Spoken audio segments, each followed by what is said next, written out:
আবার চলেছি transfer market update নিয়ে। হ্যালো বন্ধু, ওয়েলকাম টু মাই চ্যানেল ময়দা নিউজ 10।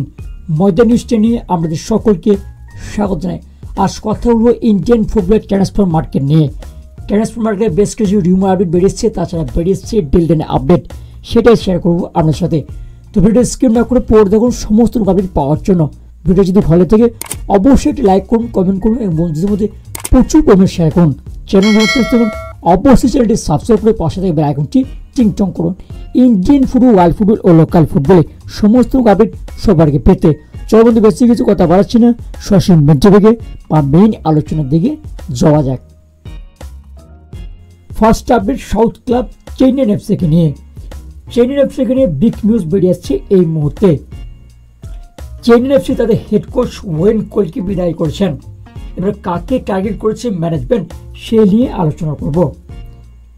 এই মুহূর্তে একটা আপডেট বেরিয়ে আসছে, ইতালিয়ার 53 বছর বয়সী ডেভিড সানারিন, এই ডেভিড সানারিনকে টার্গেট করেছে ম্যানেজমেন্ট। বর্তমানে তিনি মহিলাদের কোচ, সেখান থেকে কথাবার্তা চালাচ্ছে চেন্নাই এফসি ম্যানেজমেন্ট। যতদূর শোনা যাচ্ছে অ্যাডভান্স টাইগেল নিয়ে কথাবার্তা শুরু করছে ম্যানেজমেন্ট।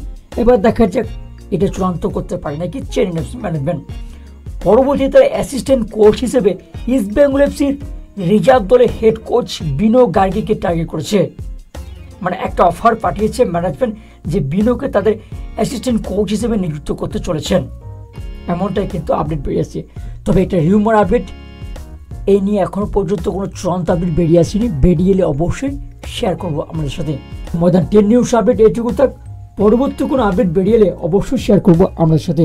তো ভিডিও এখানে শেষ করছি, দেখা হবে পরের এপিসোডে। ততক্ষণের জন্য ভালো থাকবেন, সুস্থ থাকবেন, টাটা।